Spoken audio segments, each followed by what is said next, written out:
Hi. Don't ask your market what's keeping them awake at night, because you actually don't care. You genuinely don't care if the problems that they're worried about aren't problems that you can solve. And you probably don't even care if they're not problems that you can solve better than anybody else. You really only want them to be worried about the problem that you solve better than everybody else, and you want that problem to be on the top of their list. Let me show you why that's the case and why some problems, and even marketing about some problems, can actually create advantage for your competition instead of for you.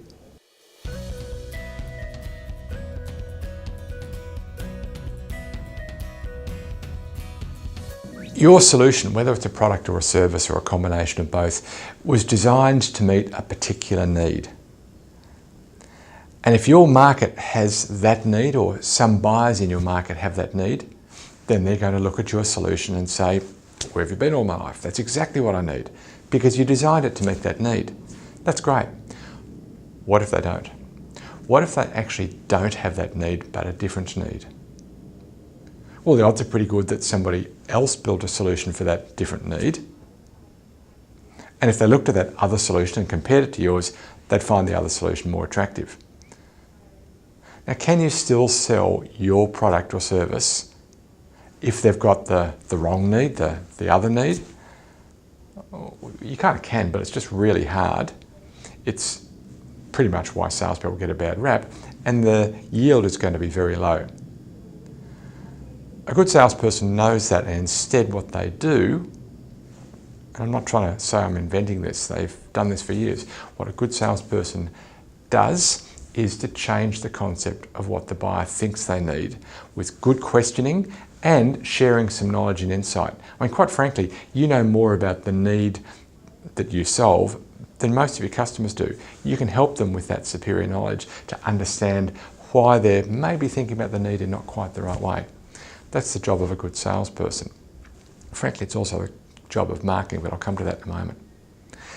Now, there are some problems that logically, if a buyer's thinking clearly, they would work out, if I've got this problem, this guy here, if I've got that problem, then I probably need this. And as we've already agreed, if I need this, I'll find your solution really attractive. There are other business problems that frankly don't give rise to that need at all, but rather to a different need, which again is met better by somebody else, by your competition. So we really want the market to be worried about the right problem. Now, can we still convince the market that they have a need aligned to what you're really good at meeting if they have the wrong problem, that is the problem that leads logically to a different need? Well, again, we can, but it's hard. Instead, again, through good questioning and sharing information and knowledge and experience and case studies, we can help the buyer work out that the problem they were focused on might not actually be the right thing to focus on.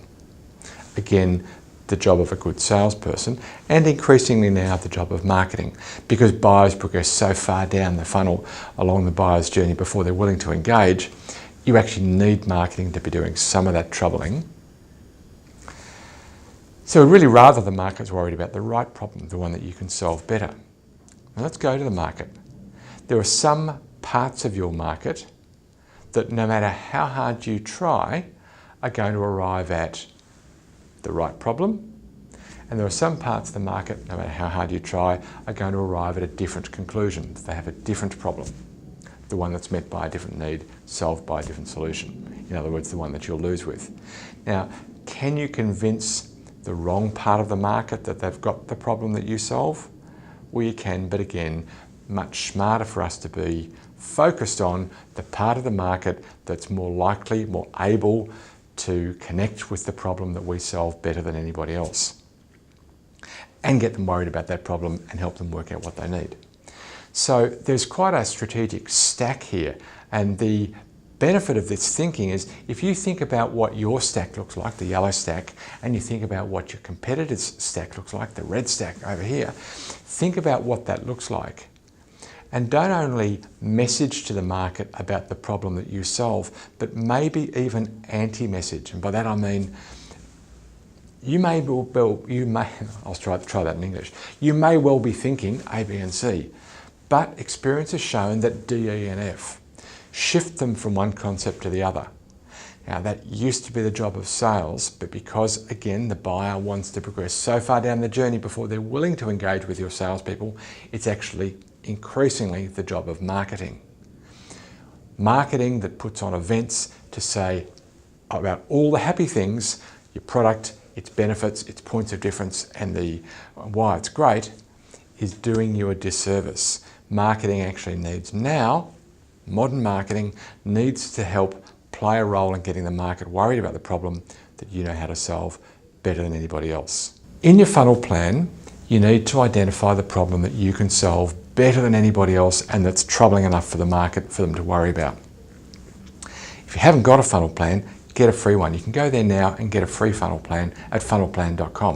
In fact, why don't you do that now? You can, of course, take the paid upgrade and that gives you so much more functionality, but I'd start with a free one. Go to funnelplan.com, get yourself a free one there. Identify the problem that you solve better than anybody else in your market and get busy troubling the market about that problem and help them to realise why it's a priority problem for them to solve. I hope you enjoyed that. Lots more lined up for next week. Until then, may your funnel be full and always flow. Our thanks this week to Rihanna Busler for production. Rihanna, welcome to the team. Kira, thank you so much for your production preceding Rihanna. My name's Hugh McFarlane and it's been my absolute pleasure to have scripted and presented this week's show.